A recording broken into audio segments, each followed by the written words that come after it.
बेटा अस्सलाम वालेकुम। देखो कल जो है ना आपने जो टॉपिक किया था, कल मैंने बुनियादी तौर पे आपकी जो बेस है वो बनाई थी। यानी न्यूमेरिकल जो कल किए थे मैंने बताया था कि पेपर में उसमें से कुछ आ जाएगा, अंदर से ऐसा नहीं होगा ये भी निकालो वो भी निकालो, इस तरह से क्वेश्चंस कम आते हैं। 90% चांसेस होते हैं कि ऐसे न्यूमेरिकल्स नहीं आएंगे। आज मैं जो न्यूमेरिकल्स करवाने जा रहा हूँ ये बोर्ड के पॉइंट ऑफ व्यू से इंपॉर्टेंट है। बुक के न्यूमेरिकल्स हैं और ये जो मैं करवा रहा हूँ न्यूमेरिकल्स, इनमें से हो सकता है कोई एक न्यूमेरिकल आपके बोर्ड के पेपर में आ जाए। कल मैंने ये वाले न्यूमेरिकल्स आपको क्या दिए थे, होमवर्क दिए थे। आपने से पहले तो ये बताएं कितने न्यूमेरिकल होमवर्क दिए थे। मैंने 3 न्यूमेरिकल होमवर्क दिए थे, 3, 4 और 5। करके आए हैं? करके आए हैं? नहीं करके आए हैं। अब जो करके आए हैं, अभी जाहिर सी बात है वीडियो रिकॉर्डिंग हो रही तो मैं चेक नहीं करने आऊँगा, लेकिन जो करके आए हैं जब वीडियो रिकॉर्डिंग ख़त्म हो जाएगी तो चेक कर लूँगा। वो मेरे किया हुआ मत दिखा देना, ठीक है। लेकिन ये है कि जो नहीं करके आए हैं अब उनको समझ में आएगा इंशाल्लाह। एक बात मैं आपको बता दूं, सारे न्यूमेरिकल्स में जो फार्मूला लगेगा वो कौन सा लगेगा, v is equal to F lambda. Repeat कर लो मेरे साथ, v इजिकल टू, फिर बोलो v इजिकल टू, फिर बोलो v इजिकल टू। v क्या है? वेलोसिटी। v क्या है? v क्या है? f क्या है? और लैम्डा क्या है? लैम्डा क्या है? जो सेकंड में होता है वो टाइम पीरियड होता है, और फ्रीक्वेंसी टाइम पीरियड का क्या होता है, रेसिप्रोकल होता है। फ्रीक्वेंसी जो है वो टाइम पीरियड का क्या होता है, रेसिप्रोकल होता है। याद रहेगा। अब आए तमाम बच्चे, बारी बारी में न्यूमेरिकल्स करवाऊंगा और बारी बारी आप तमाम बच्चे न्यूमेरिकल पढ़ते जाएंगे, आगे बढ़ते जाएंगे। सेल्फ प्रैक्टिस न्यूमेरिकल्स पे आ जाएं। न्यूमेरिकल नंबर 3 कहां से स्टार्ट हो रहा है? न्यूमेरिकल नंबर 3 से। सुनिएगा तवज्जो के साथ, मिनाहिल न्यूमेरिकल नंबर 3 पढ़ेंगी। स्टार्ट न्यूमेरिकल नंबर 3 से हम कर रहे हैं।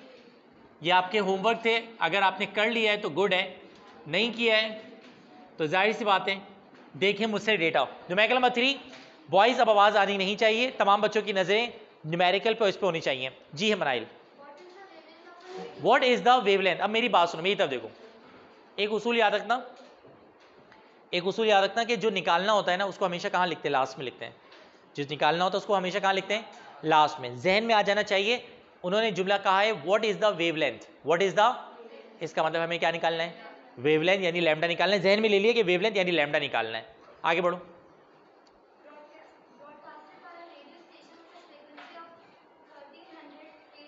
Kilohertz, frequency of 1300 kilohertz.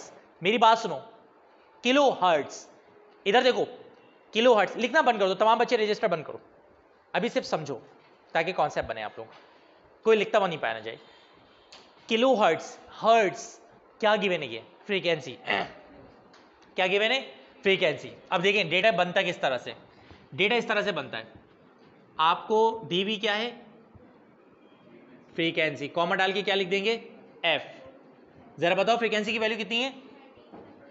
1300 kilo hertz. बेटा याद रखना, याद रखना, किलो का मतलब होता है 1000। किलो का मतलब क्या होता है? याद रहेगा, किलो का मतलब क्या होता है? 1000। इसका मतलब ये देखें, ये हो जाएगा 1300, ये देखें 1300, और 1000 का मतलब कितने जीरो? 3 जीरो। अब मोबाइल अंदर रख लो बेटा। और 1000 का मतलब कितने जीरो? 3 जीरो। ये देखें 1, 2 और 3। इसको किलो हर्ट्ज हमने किस में कन्वर्ट कर दिया? हर्ट्ज में। अभी और भी गेम बाकी है इसमें। 1300 किलो हर्ट्ज था, किलो हर्ट्ज को कभी भी किलो हर्ट्ज में नहीं छोड़ेंगे, हमें हमारी तो यूनिट हर्ट्ज है ना, हमारी जो यूनिट है वो क्या है? हर्ट्ज। तो हम किलो हर्ट्ज से किस में कन्वर्ट करेंगे? हर्ट्ज में। कैसे करेंगे कन्वर्ट? मल्टीप्लाई कैसे करेंगे? 1000 से। जब 1000 से मल्टीप्लाई का मतलब कितने जीरो लगा देंगे? 3 जीरो। 1300 के अंदर 3 जीरो लग गए तो ये हो गया हर्ट्ज। अब यहाँ पे कन्वर्जन है जो मैं पहले भी एक दफा बता चुका हूँ स्लैब रूल वगैरह करके। आपको पता है जब ये पॉइंट कन्वर्ट होगा यहां से यहां, कहां से कहां जाएगा? यहां से यहां, ऐसे ही होगा। तो सीधे हाथ से पढ़ा चुका हूं, नहीं पढ़ा चुका हूं? ये चीजें पढ़ा चुका हूं ना। जब सीधे हाथ से जाएगा तो बताओ 10 की पावर प्लस में आएगी माइनस में आएगी? क्योंकि सीधे हाथ से थप्पड़ लगा रहे हैं, स्लैब रूल में मैंने सिखाया था ना, सीधे हाथ से स्लैब लगाएं तो प्लस में वैल्यू आती है। जरा जल्दी से बताओ ये क्या बन जाएगा? 1.3। ये देखें ये पॉइंट यहां पर है, 1 2 3 4 5 और 6, 1.3 इंटू 10 की पावर 6 हर्ट्ज। ये पहला स्टेप ही बड़ा मुश्किल था, समझ में आ गया बेटा? नहीं ना चंदा, माइनस उस वक्त आता है कि जब उल्टे हाथ से हमने पॉइंट को स्लैप किया। स्लैप रूल मैंने सिखाया था, ये देखो ये पॉइंट यहां पर है, इस पॉइंट को यहां से जंप मार के यहां मूव करना है। सीधे हाथ से मैंने स्लैप किया, उल्टे हाथ से? सीधे हाथ से। सीधे का मतलब क्या होता है? प्लस। तो हमेशा जब भी राइट से मार के मूव करें प्लस आता है, और लेफ्ट से उधर मूव करेंगे तो माइनस आता है। ये भी सीधे से किया है, तो लिहाजा यहाँ पे जो साइन आएगी वो क्या आएगी? प्लस की आएगी। मिनाइल बेटा सवाल दोबारा से पढ़ो, स्टार्ट करो।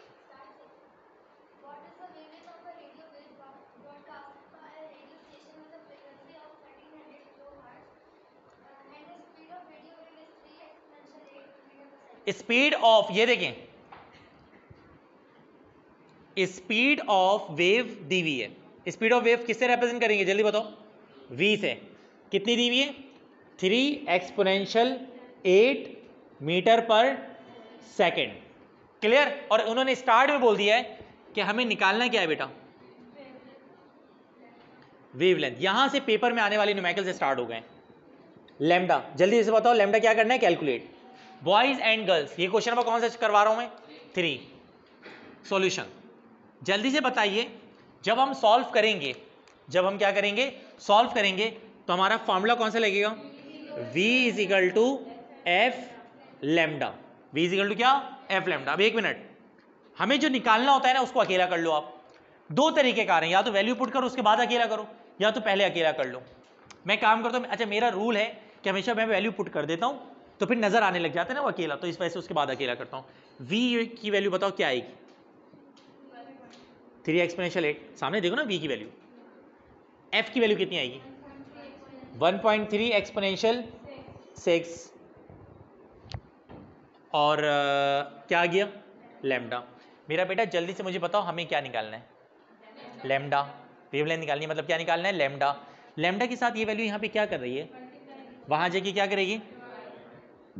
क्या बन जाएगा? लैम्डा इज इक्वल टू, ऊपर क्या लिखा हुआ है?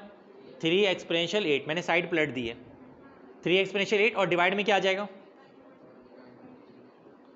एक्सपोनेंशियल में क्या आएगा? 6। अब देखो यहाँ के बाद सॉल्व, टीचर भी गलती करते हैं, बच्चे भी गलती करते हैं, वो आगे सॉल्व करते हैं साइंटिफिक कैलकुलेटर से। बेटा मैट्रिक और 9 लेवल पे साइंटिफिक कैलकुलेटर अलाउ नहीं होता, सिर्फ सिंपल कैलकुलेटर अलाउ होता है, ठीक है? तो अब आपको आगे के सॉल्यूशन सिंपल कैलकुलेटर से करने हैं। अगर सिंपल कैलकुलेटर है तो गुड है, नहीं है तो मोबाइल निकाल लीजिए। अब करेंगे क्या, ये देखें। करेंगे ये 3 को किससे डिवाइड करवाएंगे? फिर बताओ 3 को जरा 1.3 से डिवाइड करो, बताओ कितना आ रहा है? 3 डिवाइड बाय 1.3, 2.30। पॉइंट के बाद दो वैल्यू काफी होती है, 2.30। अब ये देखो गेम अभी खत्म नहीं हुआ है, मल्टीप्लाई बाय ये देखो 10 की पावर 8 माइनस 6। समझ में आ गया? ये देखो यहाँ पे हुआ क्या है, रेड से मैं हाईलाइट कर रहा हूँ। 10 की पावर 6 प्लस के ऊपर जाके क्या हो जाएगी? माइनस। तो बेसिस सेम पावर ऐड, तो 8 में 6 क्या कर जाएगा? माइनस। समझ आ रहा है? पता है ना ये मैथ्स के रूल हैं सिंपल। तो ये 10 की पावर 6 ऊपर जाएगा तो 8 माइनस 6 हो जाएगा। क्लियर? 8 माइनस 6 बताओ कितना है?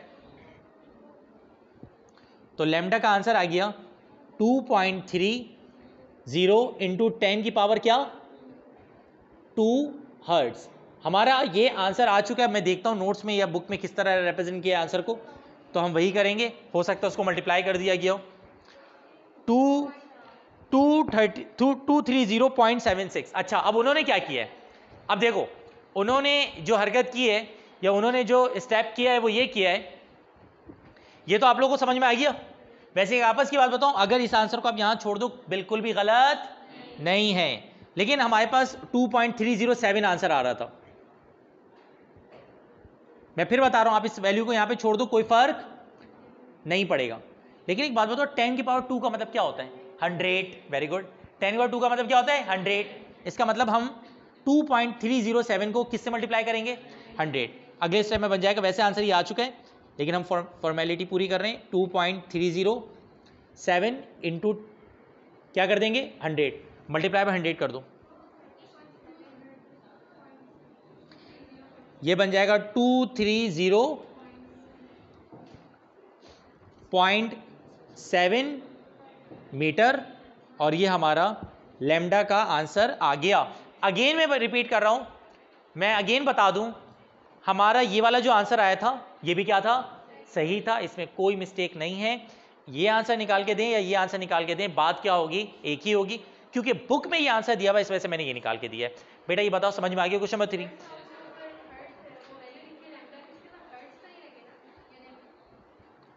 कहाँ, और बिल्कुल गलत, मैंने मुझसे मिस्टेक हो गई यहाँ पर, सही हाईलाइट किया है।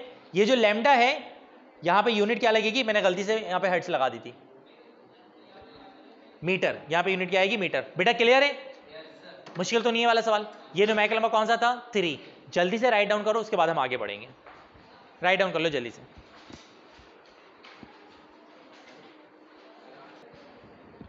बेटा अभी जो हमारा न्यूमेरिकल था वो कौन सा था, न्यूमेरिकल नंबर 3। अब न्यूमेरिकल नंबर 3 के बाद अगला न्यूमेरिकल हम करने जा रहे हैं और वो है न्यूमेरिकल नंबर कौन सा, 4। तो तमाम बच्चे आ जाएं न्यूमेरिकल नंबर किस पे, 4 की तरफ।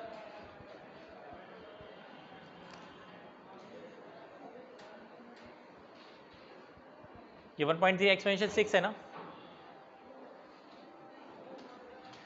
चले भाई बॉयज एंड गर्ल्स तमाम बच्चे मूव कर जाएं न्यूमेरिकल नंबर किस पे, 4 पे।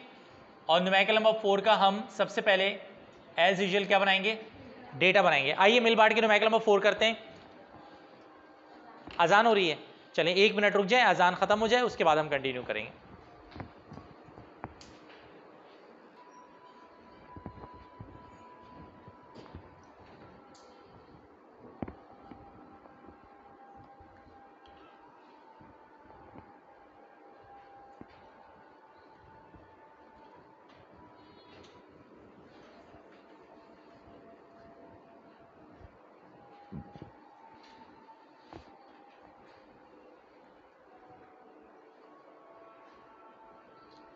खत्म हो गई ना, खत्म अजान। पढ़े भाई क्वेश्चन नंबर 4। क्वेश्चन नंबर 4 पढ़ने जा रहे हैं। नाम क्या तुम्हारा, आशिर। क्वेश्चन नंबर 4 जरा सुनिएगा आशिर से। ये देखें 1.6 मीटर, मेरी तरफ देखें 1.6 मीटर। मीटर से पहचान जाना चाहिए क्या है, ये लैम्डा है यानी वेवलेंथ है। तो मीटर से हमने पहचान लिया कि ये वेवलेंथ है। इधर देखते रहे बेटा, वेवलेंथ है यानी कि कौन है, लैम्डा। कितना बेटा, 1.6 मीटर। मेरा बेटा आगे बढ़ जाओ। 0.8 हर्ट्ज क्या है, ये फ्रीक्वेंसी। इस तरह के न्यूमेरिकल्स आते हैं बोर्ड के पेपर में। Frequency 0.8 hertz. 0.80 लिखने की जरूरत नहीं है, वो जीरो की कोई औकात नहीं है। आगे बढ़ो। वैसे एक बात बताऊं, आगे ना भी बोले ना तो भी पता है क्या निकालना होगा। मैं लैम्डा दे दिया, एफ दे दिया, क्या निकालना होगा, वी निकालना होगा। लेकिन खैर रस्म पूरी करते हैं। Calculate the speed of wave. हमें स्पीड ऑफ वेव निकालनी है, यानी क्या निकालना है बेटा, वी निकालना है। जल्दी से मेरी तरफ देखिएगा, मुझे बॉयज एंड गर्ल्स फॉर्मूला बताओ क्या। v इज इक्वल टू, जैसे अब इस साल बोर्ड का पहला पेपर होगा इस बुक से, तो ये वाला सवाल इंपॉर्टेंट है क्योंकि आसान है ये वाला सवाल। v is equal to F lambda. F की वैल्यू कितनी है, 0.8 और लैम्डा की वैल्यू कितनी है, 1.6। इस सवाल पे इंपॉर्टेंट भी लगा लेना सॉल्व करने के बाद। मल्टीप्लाई करो 1 पॉइंट के बाद ना कभी भी 28 नहीं पढ़ेंगे, पॉइंट के बाद हमेशा डिजिट को अलग करके पढ़ा जाता है। 1.28 मीटर पर सेकंड। ये वाला सवाल मेरे ख्याल से आप लोगों को बहुत आसान लगा होगा इस सवाल को करने के बाद। सिंपल क्वेश्चन है, कर लिया।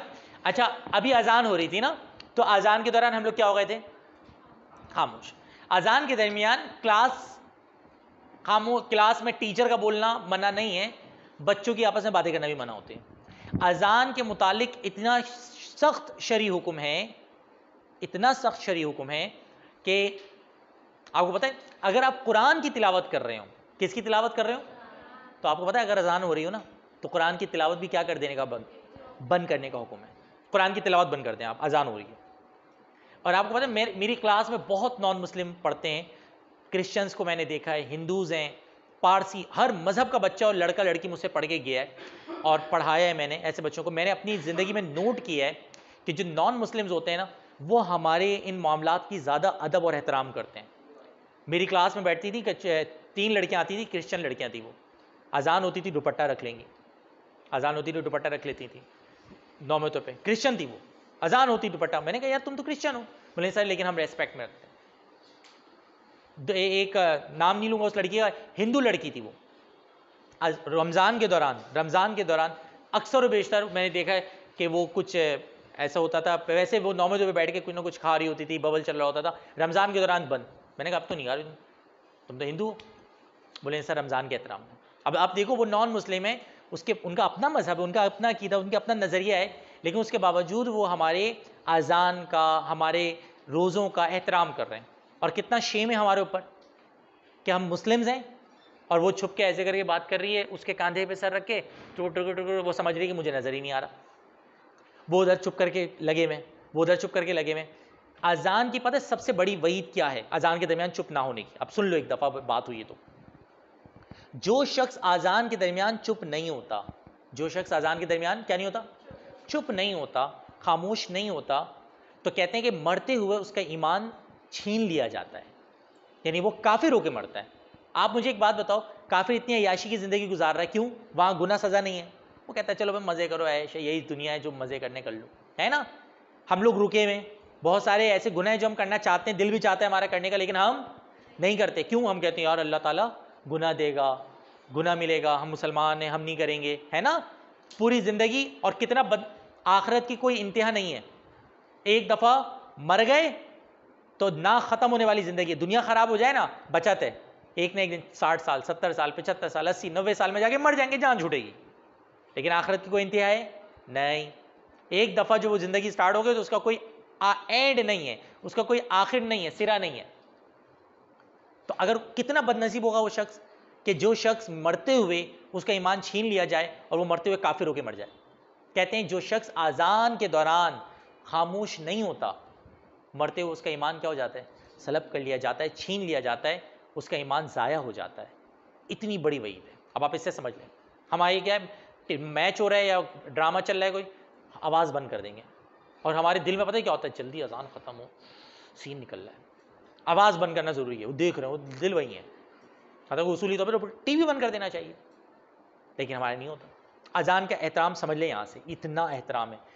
अहमियत छोटी सी बात से क्लियर हो रही है कि जो शख्स अजान के दरमियान खामोश नहीं होता उसका ईमान छीन लिया जाता है। और अगर बिलफस कुरान की तिलावत कर रहे हैं, हमारी और आपकी बातें सब कुछ कुरान की तिलावत से तो बढ़ के नहीं है ना, तो भी क्या हो जाए, चुप हो जाए। तो नेक्स्ट टाइम जब अजान हो और हम चुप हों तो मुझे पूरी क्लास चुप चाहिए, बजाय इसके कि एक ने कांधे पे दूसरे के सर रखा हुआ और अपने गम की रोदात सुना रही हो, और एक ने दूसरे के उसमें घुसा हुआ और उसको स्टोरियाँ सुना रहे हो, और हम यहाँ पे चुप हो गए। जैसे हाँ भाई सर अजान हो रही, क्लास चुप, सर रुक गए, बाकी बच्चों को बातें करने का मौका मिल गया।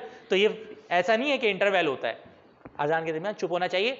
चुप होने से ज़्यादा बेहतर है कि अजान का क्या दिया जाए, जवाब दिया जाए। जो शख्स अजान का जवाब देता है तो पूरे दिन अगर जवाब देंगे आप तो आपको 64 करोड़ नेकियां मिलेंगी, 64 करोड़ नेकियां मिलती हैं। अजान का जवाब कैसे दिया जाता है, अजान हो रही है, जो अजान के अल्फाज हैं वही दोहरा दें, अल्लाहु अकबर अल्लाहु अकबर, आपने अल्लाहु अकबर अल्लाहु अकबर, ला इलाहा इल्लल्लाह ला इलाहा इल्लल्लाह, अशहदु अल्ला इलाहा, जो भी है उसके अल्फाज हैं वो दोहरा दें। हय्या अलल फलाह हय्या अलस सलाह पे ला हौला वला कुव्वता इल्ला बिल्लाह पढ़ा जाता है। अगर ला हौला वला कुव्वता इल्ला बिल्लाह नहीं आता तो सेम सेंटेंस रिपीट कर दें तो भी चलेगा। ये अजान का जवाब है, तो अजान के जवाब देना चाहिए बजाय इसके कि वो आपस में कांधे पे सर रख के रो रहे हैं। ठीक है भाई, आइए क्वेश्चन नंबर 4 राइट डाउन कीजिए, उसके बाद हम नेक्स्ट क्वेश्चन पे जाएंगे। राइट डाउन हो गया भाई? 5-6 मिनट है ना, एक सवाल और हो जाएगा बेटा। अब आ जाओ, न्यूमेरिकल नंबर कहां तक पहुंच चुके हम, 5 न्यूमेरिकल नंबर। अच्छा, न्यूमेरिकल नंबर 5 कराने से पहले मैं आपको एक कॉन्सेप्ट बता दूं।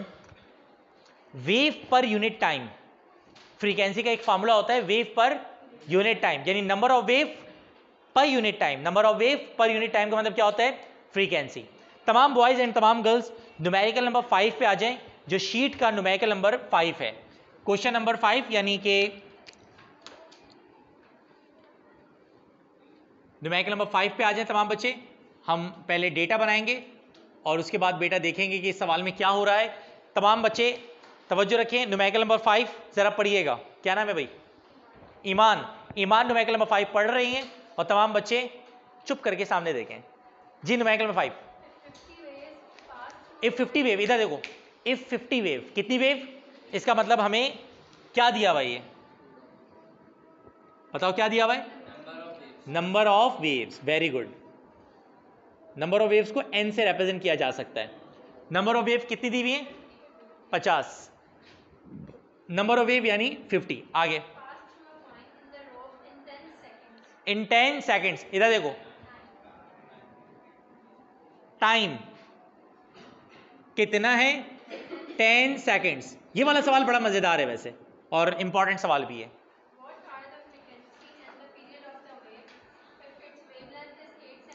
ये देखें, इफ इट्स वेवलेंथ, बेटा वही तब दिखेगा। क्या की मैंने? वेवलेंथ का मतलब क्या होता है? लैम्डा। कितना है? अच्छा, मैं बता चुका तो हूं, सेंटीमीटर को मीटर में कन्वर्ट करने के लिए डिवाइड बाय क्या करते हैं? 100। Very good. फिर बताओ, सेंटीमीटर को मीटर में कन्वर्ट करने के लिए डिवाइड बाय क्या करते हैं? सेंटीमीटर को मीटर में कन्वर्ट करने के लिए डिवाइड बाय, तो भाइयों जल्दी से देखो, 8 डिवाइडेड बाई 0.08 मीटर। आगे यानी इन्होंने सब कुछ पूछ लिया, फ्री हो गए। शुरू में भी दो चीजें पूछी थी इन्होंने, कैलकुलेट द फ्रीक्वेंसी एंड, सवाल स्टार्ट से पढ़ो जरा। 10 second, what is the frequency and period? ये देखें बेटा, आपको क्या निकालनी है? फ्रीक्वेंसी निकालनी है, और क्या निकालना है? Time period. टाइम पीरियड निकालना है, और वेव स्पीड निकालनी है। ऐसा ही है। और आपको टाइप ऑफ वेव बतानी है।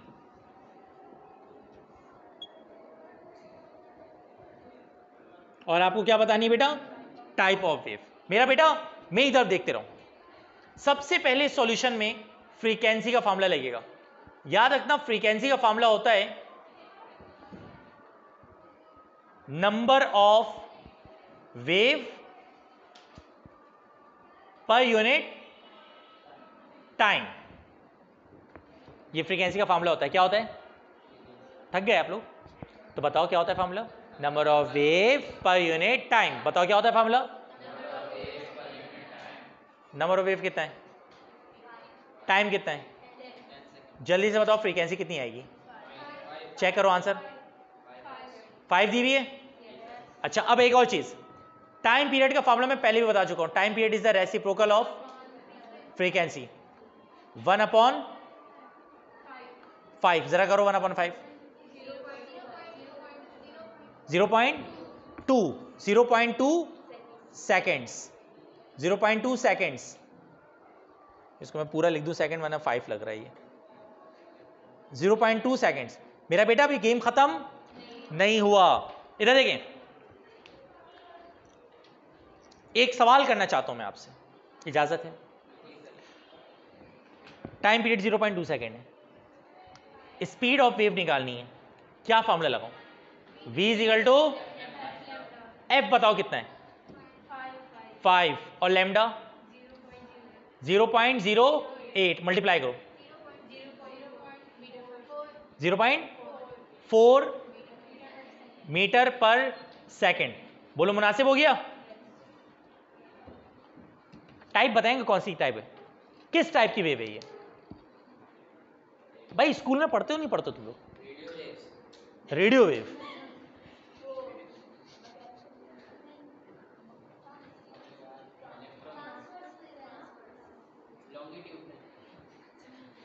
मुझे अफसोस इस बात पे हो रहा है कि सुनने में आया कि तुम लोग का स्कूल में पेपर भी चल रहा है, और स्कूल के पेपर में कितने चैप्टर शामिल हैं? 4। हम तो ये यूनिट नंबर 1 कर रहे हैं। तुसी कौन लोग हो भाई? करते क्या होगे पेपर में? बोर्ड के, बोर्ड में बोल रहा हूँ, स्कूल के। खैर, हाँ बताओ। है तुझे मैं पूछूंगा ना, तू लड़का है लड़की है? लड़का। मैंने लड़का है ना, लड़की हूँ। हत्या पहले सही बोला था तुमने, ट्रांसफर्स है। पहले तुमने ट्रांसफर बोला ना, सबसे पहले तुमने बोला था। हाँ तू नहीं बता कुछ भी, लेकिन लॉन्गिट्यूडनल नहीं है ये। सबसे पहले यहां से मनाइल ने बोला था, जायज बात है।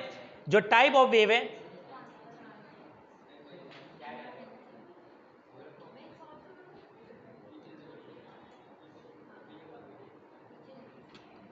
टाइप है वेव की कौन सी, ट्रांसवर्स।